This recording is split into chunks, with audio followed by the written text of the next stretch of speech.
한번 인사 같이 나누도록 하겠습니다. 옆에 계신 분들하고 인사하실 때 Happy 26th 영어로 네. 예, 무슨 말씀인지 아시죠? 예. 26주년 교회 생일을 축하합니다. 이렇게 같이 인사를 나눴습니다. 너무 감사합니다. 얼마나 감사하고 또 감격스러운 시간인지 모르겠습니다. 오늘도 우리 함께 읽은 말씀을 가지고 계속해서 우리가 이제 베드로전서를 계속 살펴보고 있는 가운데 이제 오늘 본문에 이르렀는데요. 창립기념주일이지만 계속해서 이 본문을 가지고 그냥 말씀을 전하기로 이렇게 생각을 했습니다. 말씀을 전하는 가운데 하나님께서 저와 여러분을 또 감동해 주시고 또 적절한 은혜로 채워 주시기를 이렇게 기대를 해봅니다. 여러분, 그 세상에서 가장 크게 자라는 나무 종류 이야기를 들어보셨습니까?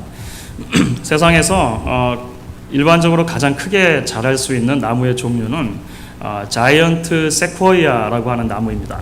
서부에 주로 많이 있습니다.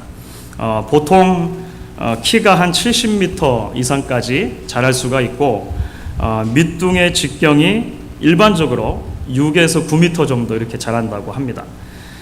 그 중에서도 캘리포니아에 그 세코이아 국립공원이라고 하는 데가 있다고 합니다. 제가 가보지를 못했고 있다고 하는데 거기에 제너럴 셜먼이라고 하는 이름을 가진 나무가 있대요.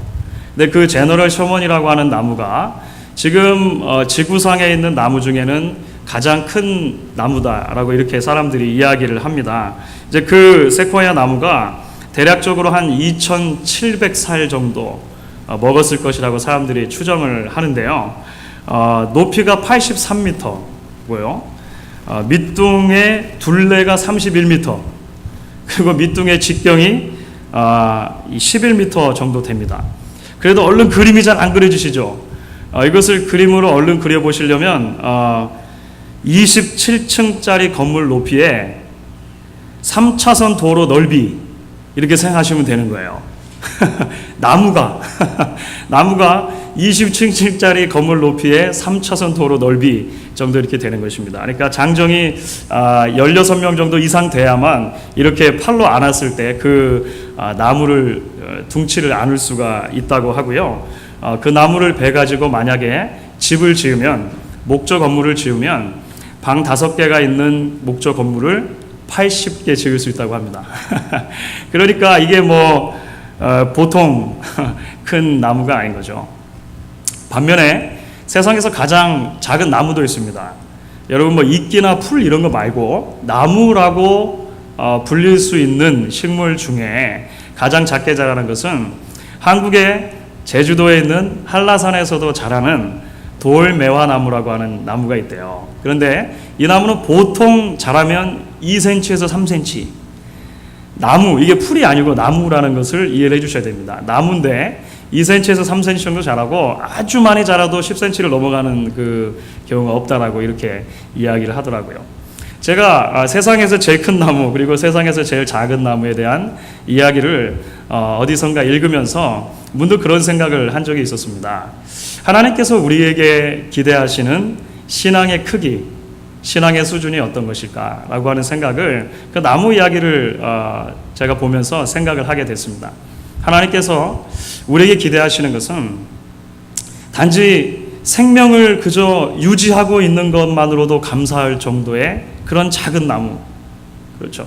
그래서 자기 자신을 지탱하기에도 버거운 나무, 그 나무 그늘에 그 어느 것 하나도 와서 깃들 수 없고 쉼을 얻을 수 없는 그런 나무가 아니라 오히려 하나님께서 우리에게 기대하시는 신앙의 크기는 정말로 아름드리 거목과 같은 굵은 나무들이 되어져서 우리가 가지고 있는 그 신앙의 열정과 그 신앙의 포용력들 안에 정말로 이 시대에 많은 사람들이 와서 깃들고 쉼을 얻고 새로운 생명을 나누어 가지고 그런 거 있지 않습니까? 예. 그런 것을 기대해 보게 되었다라고 하는 것이죠. 자, 오늘 베드로 사도가 계속해서 하나님의 백성들에게 이 땅에서 어떻게 하나님의 백성으로 살아가야 하느냐라고 하는 것을 이야기하는 중간에 이제 오늘 말씀에 이르는 것입니다. 오늘 이제 보다 구체적인 우리가 이 땅에서 맺고 살아가는 관계들로 이제 베드로가 관심을 옮기고 있어요. 그런데 베드로가 가장 먼저 다루고 있는 주제가 무엇이냐고 하는 것이죠. 베드로가 공교롭게도 가장 먼저 이 땅에 발딛고 살아가는 그리스도인들이 여러 관계를 맺고 살아가는데 그 관계에 대해서 이야기를 꺼내면서 가장 먼저 이야기하는 것이 그리스도인이 한 국가의 시민으로 어떻게 살아갈 것인가 라고 하는 주제입니다. 그러니까 여러분들 주제만 딱 들으셔도 굉장히 크죠. 이게 보통 우리가 평소에 잘 생각하지 않는 거지 않습니까? 그리스도인이 시민으로 살아가는 것이 도대체 무슨 성경에 그런 것도 나오나? 여러분 혹시 그렇게 생각하지 않으셨어요? 오늘 말씀이 어떻게 보면 우리와 크게 연관이 없는 것처럼 보이기도 하고 이 주제가 굉장히 무겁고 어려운 것처럼 보이기도 할지 모르겠습니다. 하지만 오늘 우리가 읽은 이 본문 속에서 우리는 적어도 이것을 발견할 수 있는 것이죠. 하나님께서 하나님의 백성들에게 기대하시는 그 관심의 정도와 크기, 하나님의 백성들이 이 땅을 살면서 어디까지 우리의 관심을 가지고 어디까지 기도하며 살아야 할 것인가 라고 하는 것을 이야기했을 때 그것이 굉장히 크고 굉장히 풍성한 아름드리 나무와 같은 그런 신앙으로 하나님께서 우리를 초대하고 계시다는 것을 발견하게 된다라고 하는 것입니다. 그래서 오늘 우리가 이 말씀을 잠시 나누면서 하나님께서 우리에게 주신 것들로 은혜를 받고 또 기도의 제목을 삼을 수 있기를 원하는 것입니다. 이제 베드로가 그리스도인들이 한 국가의 시민으로 어떻게 살아갈 것인가 이 문제를 다루는데 베드로가 가장 먼저 이야기하는 것은 이제 국가의 위정자들과 성도들의 관계에 대해서 이야기를 합니다.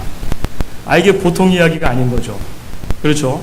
점점 이 이야기의 범위가 커간다는 것을 여러분들 좀 감지를 하시겠죠?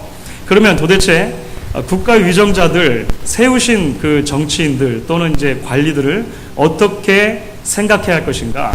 이제 베드로 사도가 우리에게 이야기하는 것은 이것입니다. 13절과 14절에 나와 있는데 특별히 13절 말씀 가운데 그것이 요약이 되어 있는 것을 볼 수 있습니다. 13절의 전반부인데요. 우리 13절을 같이 한번 읽도록 하겠습니다. 같이 읽습니다. 인간에 세운 모든 제도를 주를 위하여 순복하되 혹은 위에 있는 왕이나 여기까지 우리가 읽었습니다. 베드로가 요약해 주는 것은 인간에 세운 모든 제도를 주를 위하여 순복하되 이렇게 이야기를 한 것이죠. 우리는 먼저 인간에 세운 모든 제도라고 하는 것을 조금 잘 이해를 해볼 필요가 있습니다.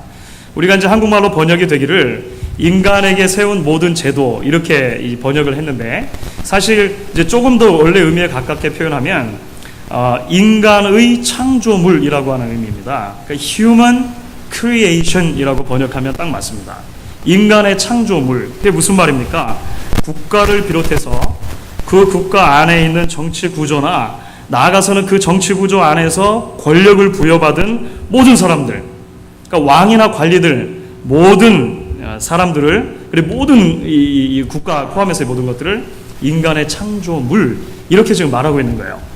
그렇죠? 이 모든 것들이 human creation이다 이렇게 이야기를 하고 있는 것입니다. 여러분들에게 별로 놀랍지 않으시죠? 도대체 무슨 말씀을 하시려고 그러시나? 근데 여러분,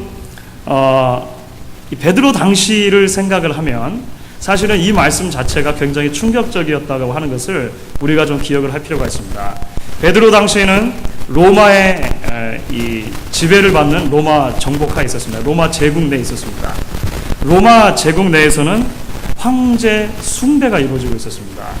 황제는 신이다, 신의 아들이다, 신의 대리인이다 해가지고 황제를 숭배하고 신격화하는 것이 그 당시 일반적인 것이었다라고 하는 것이죠. 여러분 왜 황제를 신격화해서 숭배할까요? 그 황제가 다스리는 나라 로마 제국이 아무도 건드릴 수 없는 그런 완벽한 국가다라고 하는 것을 만방에 알리기 위한 장치였습니다. 그렇죠. 그러니까 로마 제국은 아무도 건들 수 없다. 신의 대리인이 다스리는 나라다. 이렇게 권위를 부여하는 목적이 있었다라고 하는 것입니다. 그런데 베드로가 그 로마 치하에서 소수로 살아가는 그리스도인들에게 정부를 비롯해서 제국은 그리고 그 황제는 human 크리에이션 뿐이다. 인간이 세운 제도들 뿐이다 라고 이야기를 하고 있는 거예요. 그러면 1세기를 살아가는 첫 성도들에게 이 말씀이 충격적이었겠습니까? 충격적이지 않았겠습니까? 충격적이었다라고 말씀해 주세요. 어느 정도 충격적이었을지 모르지만 하여간 충격적이었다는 이해가 되시겠죠. 그것이 단지 인간의 피조물일 뿐이다. 사람들이 만들어 놓을 것일 뿐이다. 이렇게 얘기를 했다는 것이죠. 그렇다면 그 안에 들어있는 의미는 무엇입니까? 세상의 국가나 권력이 그 자체로 완전하지 않다는 것입니다. 그 자체로 죄로부터 자유로울 수 없다고 하는 것이죠. 그렇기 때문에 국가가 하는 모든 일이 다 옳은 일이 아닐 수 있다. 결국 국가가 우리 삶에 일어나는 모든 일들에 대해서 책임져 줄 수 없고 최종적인 권위를 가지지 않는다라고 하는 것을 베드로는 이야기하고 있는 것입니다. 이 당시로서 굉장히 파격적인 것이라고 할 수 있죠. 국가가 한 사람 한 사람의 모든 생존권을 쥐고 있다라고 생각했던 시절에 이렇게 베드로가 이야기하는 것입니다. 하나님의 백성이면서 동시에 한 국가의 시민으로 살아가야 할 우리들이 가장 먼저 생각해야 하는 부분이 바로 여기에 있는 것입니다. 그것이 무엇이냐면 정부 또는 국가의 권력이라고 하는 것은 본질적으로 사람들이 만들어 놓은 제도라고 하는 것입니다. 그렇기 때문에 완전할 수 없고 죄로부터 자유로울 수도 없다라고 하는 것이죠. 미국이나 한국이나 곧 대선이 다가옵니다. 그렇죠? 별로 관심 없으십니까? 대통령 선거가 다가오는데 항상 이럴 때마다 일어나는 관심들이 있죠. 인물론입니다. 인물론. 누가 차기 대통령이 될 것인가? 도대체 인물이 있는가 없는가? 이렇게 얘기를 하는 것이죠. 그런데 여러분, 성경은 한 번도 우리에게 한 사람의 절대적인 지도자가 우리 인생의 모든 문제에 대한 답을 줄 수 없다고 이야기한다는 것입니다. 그렇게 기대하는 것은 잘못된 것입니다. 성경적이지 않다라고 하는 것이죠. 자, 그렇다면 이러한 관점으로 국가를 바라보는 그리스도인들에게 이제 그 그리스도인들이 국가와 국가의 권력을 향해서 그렇다면 가져야 되는 마땅한 자세가 무엇이냐라고 했을 때 이제 베드로가 우리에게 가르쳐 주는 것은 다시 한번 우리를 놀라게 하는 것 같습니다.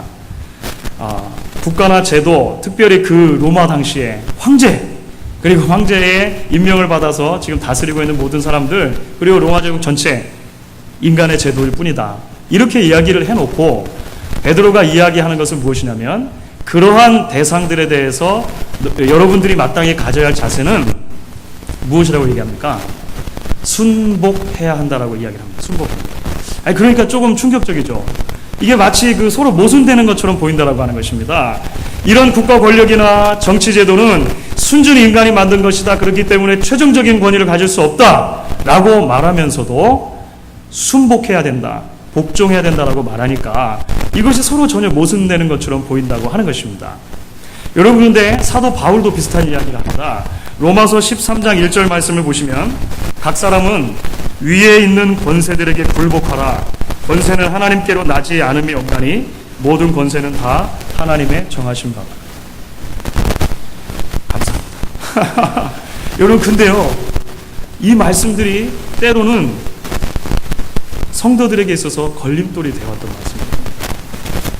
여러 세기를 거치면서 많은 신앙의 사람들에게, 특별히 젊은 이들에게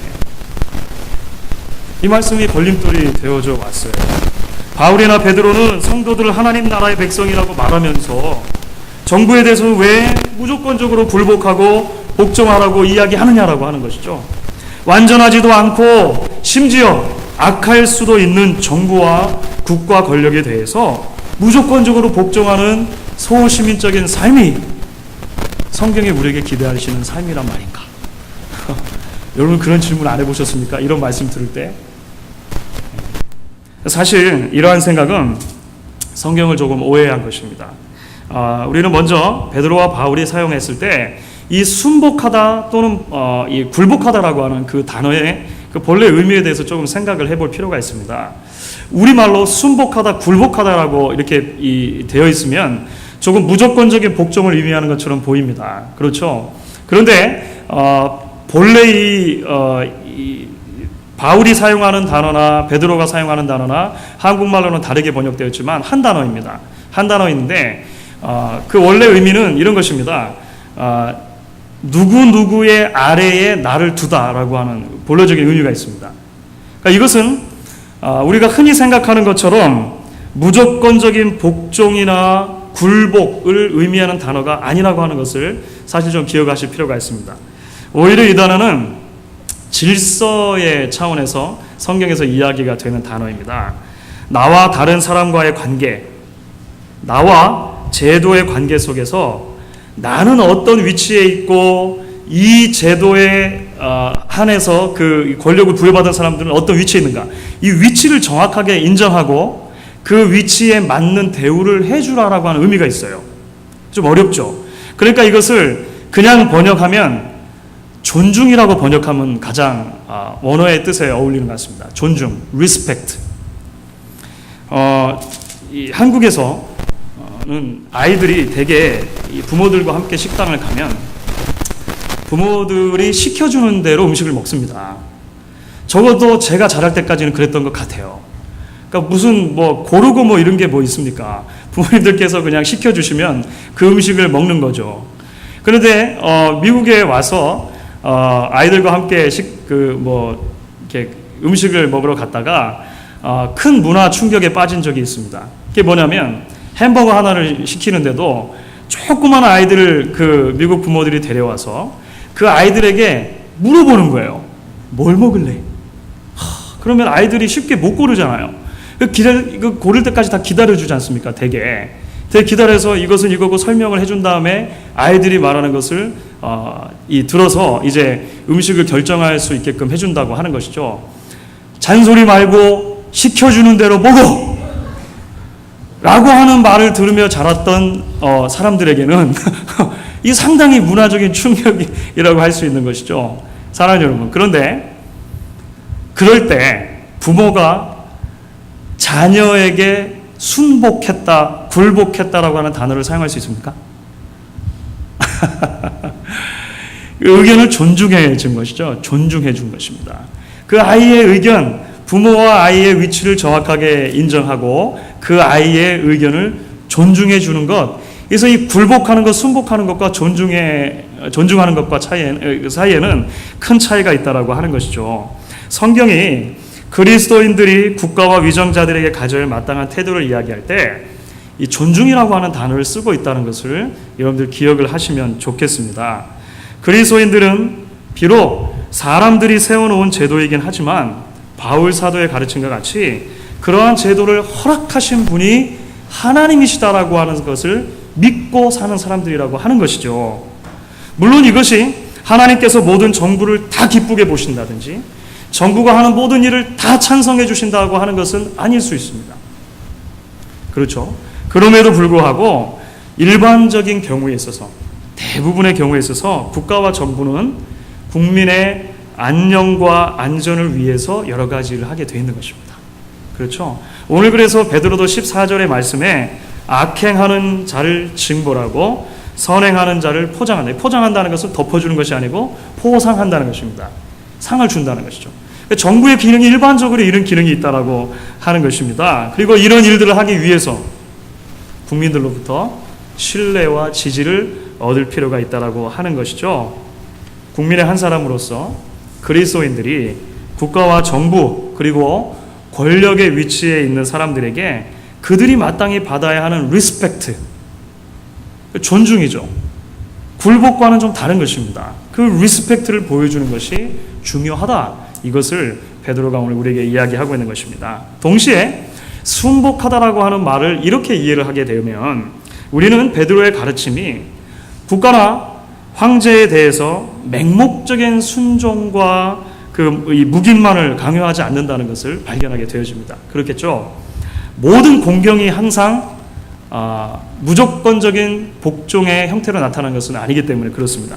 여러분 실제로 성경 안에서 보시게 되면 국가와 왕의 요구가 정해두신 하나님께서 정해주신 그 테두리를 넘어설 때 불순종하는 경우들이 있게 되어집니다.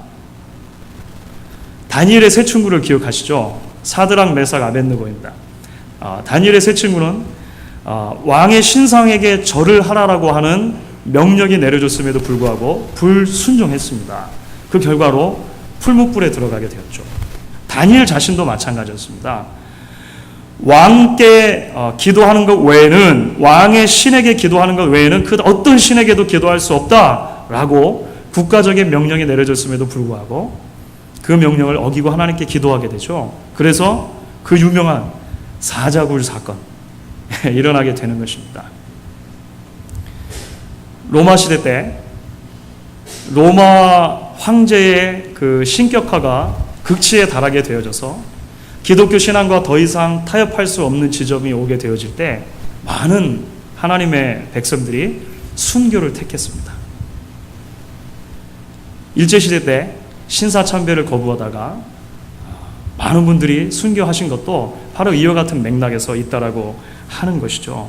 사랑하는 성도 여러분, 여기까지 말씀을 들으시면 어떤 것들이 느껴지십니까? 이게 그리스도인의 영성, 그리스도인의 삶이라고 했을 때 이게 보통 큰 게 아니구나 라고 하는 것이 좀 느껴지지 않으세요? 하나님께서 말씀 가운데 우리에게 기대하시는 신앙의 수준 또는 우리가 어디까지 관심을 가져야 할 것인가에 대해서 생각을 했을 때 하나님께서 이런 것들까지도 우리에게 말씀을 해주시는구나 하는 것을 발견하게 되어집니다. 그리스도인의 영성이 포함하는 범위가 단지 교회의 담 이상을 넘어가야 할 필요가 있다는 것을 오늘 말씀을 통해서 우리가 어렴풋하게나마 직감을 하게 돼요.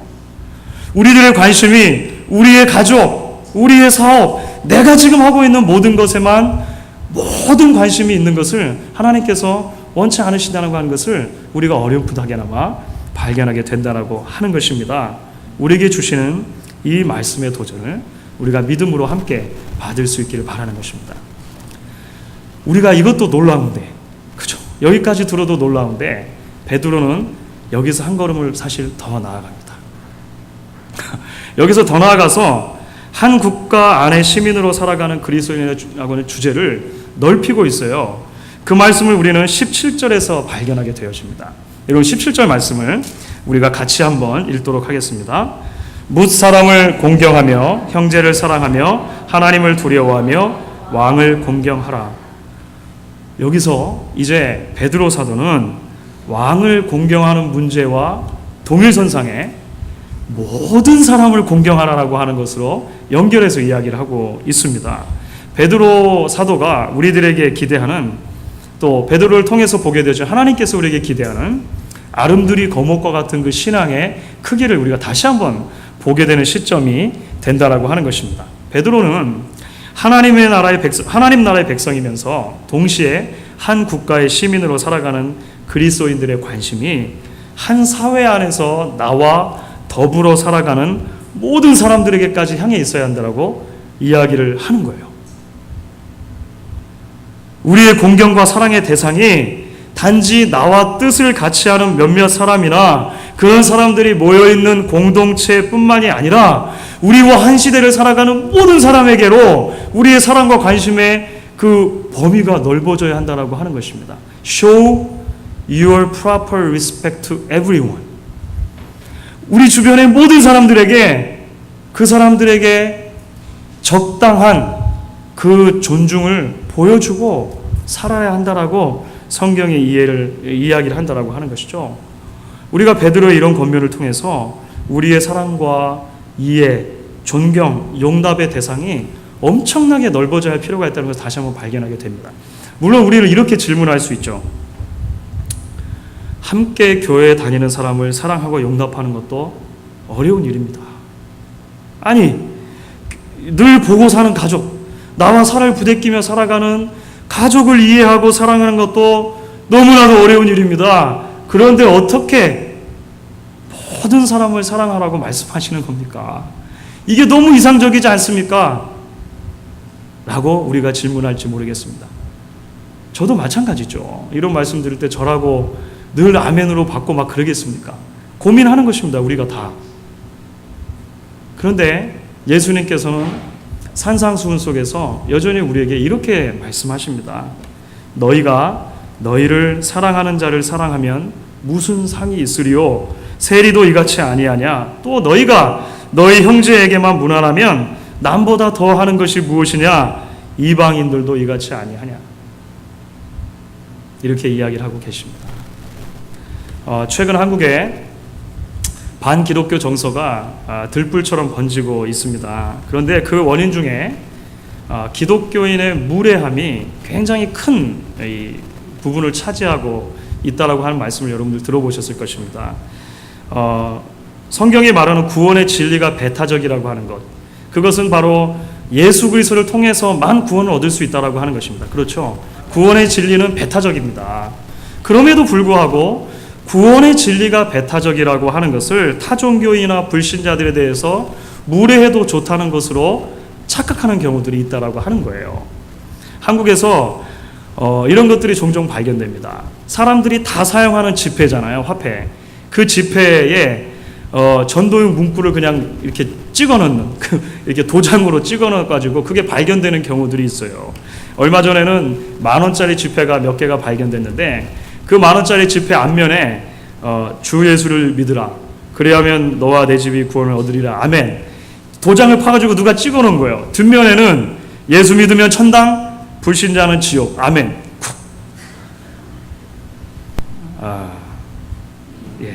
몇 년 전에 태국에 단기 선교를 갔던 팀이 그 태국에 갔다가 불상에 머리를 베우는 사건이 있었습니다.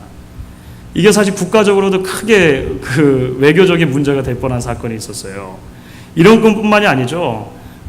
곳곳에 있는 단군상을 훼손한다든지, 좋은 바위들이 있는 산이면 가서 낙서를 하고 온다든지, 십자가 그려놓고 빨간색으로 말이죠. 이런 걸 보게 된다든지, 최근에는 봉은사라고 하는 서울 한복판에 있는 절이 있는데 그 절에 몰래 어느 청년들이 들어가가지고 우리로 말하면 본당이죠. 대웅전에 들어가서 몰래 기도하고 온 거, 이런 땅 밟기 한다고 말이죠. 이런 것들이 있었습니다. 베드로가 가르치는 그리스도인의 삶의 원리는 사실 철저하게 이런 무례함을 배격하는 것입니다. 기독교 진리가 배타적이라고 하는 것과 우리가 무례해도 좋다고 하는 것을 혼동한다면 이것은 우리가 성경을 굉장히 오해하고 있는 부분이라고 볼 수 있다라고 하는 것이죠. 오히려 성경은 우리에게 이렇게 말하는 것입니다. 뭇 사람을 공경하고 존중해 주어야 한다, 이야기를 하는 것입니다. 그런데 여러분, 분명히 이것에는 목적이 있습니다. 분명한 목표를 가지고 베드로가 우리에게 이렇게 이야기한다라고 하는 것이죠. 그것이 무엇입니까? 바로 15절 말씀입니다. 곧 선행으로 어리석은 사람들의 무식한 말을 막으시는 것이라. 이것은 우리가 지난주에 살펴볼 12절의 말씀과도 연관이 되는 것입니다. 너희가 이방인 중에서 행실을 선하게 가져 너희를 악행한다고 비방하는 자들로 하여금 너희 선한 행실을 보고 권고하시는 날에 하나님께 영광을 돌리게 하라. 베드로는 결국 모든 사람들에게 필요한 대로 적당한 존경을 보임으로써 그리스도인들이 불필요한 오해나 불필요한 비난을 막을 필요가 있다는 것입니다. 그리고 그 최종적인 궁극적인 목적에 무엇이 있는가? 정말로 필요할 때 복음이 제대로 전달될 수 있는 통로로 사용되게 하기 위함이라고 하는 것입니다. 그렇다면 베드로의 말씀 가운데 우리에게 기대하시는 하나님께서 말씀하시는 그 신앙의 모습은 바로 어떤 것이라고 할 수가 있겠습니까? 하나님께서는 저와 여러분이 우리를 가장 힘들게 하는 그 사람들까지도 예수의 사랑으로 품고 변화시킬 수 있는 믿음의 사람들로 설 수 있기를 원하시는 것입니다. 상처받고 소외된 사람들을 우리 마음에 품을 수 있는 여유와 생명력을 가진 사람들로, 믿음으로 갈갈이 찢겨진 수많은 사람들의 마음을 감싸 녹일 수 있는 신앙의 포용력을 가진 그런 하나님의 백성들로, 거대한 아름드리 나무와 같은 하나님의 백성으로 살아가기를 오늘 말씀이 권면하고 계시다라고 하는 것입니다. 사랑하는 성도 여러분, 오늘 하나님께서 이곳에 목양교회를 세우신 지 26주년이 되는 날입니다. 26살이 된 것이죠. 유년기, 청소년기를 다 지나고 청년으로 치더라도 적지 않은 나이가 되었습니다. 그렇죠? 모든 아이들이 자라는 과정에서 그런 것처럼 우리는 지난 시간들 동안에 단시간에 훌쩍 크는 경험도 했던 것 같습니다. 반면에 그에 수반되는 지독한 성장통을 겪는 시기들도 있었던 것 같습니다. 하지만 그러면서도 이만큼을 자라왔고 성숙해 왔다라고 하는 것이죠. 저는 오늘 우리가 이 말씀을 통해서 저희 교회를 향하신 하나님의 기대의 한 조각을 발견할 수 있기를 바라는 것입니다. 적어도 하나님께서 우리에게 기대하시는 것은 우리가 더욱더 성숙하고 연단된 하나님의 사람으로 서게 되는 것입니다. 우리가 있는 바로 그곳에서 흔들리지 않는 굳건한 신앙의 사람들로 그리스도의 좋은 군사로 우리 한 사람 한 사람이 서가는 것을 기대하신다라고 하는 것입니다. 여러분, 아름드리 신앙으로 서간다는 것, 그러한 신앙인들이 많은 교회로 서간다는 것은 덩치만 커지는 교회를 의미하지는 않는 것 같습니다. 스타 성도, 스타 목사를 의미하지는 않는 것 같아요. 그렇죠? 아합이라고 하는 이스라엘의 가장 악한 왕이 있었을 때에 한 사람의 스타 선지자가 있었습니다. 그 선지자는 엘리야라고 하는 사람이죠. 엘리야는요, 엄청난 선지자였습니다. 보통 스타 중에 스타가 아니었어요. 그런데 그 엘리야가 힘들어졌습니다. 그래서 하나님 앞에 이야기를 하는 것이죠. 하나님, 이 이스라엘 땅에 하나님과 바른 관계를 맺고 살아가는 사람은 저 하나밖에 없습니다. 어우, 힘들어 죽겠습니다. 이렇게 이야기를 했습니다. 그런데 그때 하나님께서 엘리야에게, 스타 선지자였던 엘리야에게 뭐라고 말씀하십니까? 아니다. 내가 바알에게 무릎 꿇지 한 7,000명을 남겨두었다. 이야기를 하는 것입니다. 사랑하는 성도 여러분,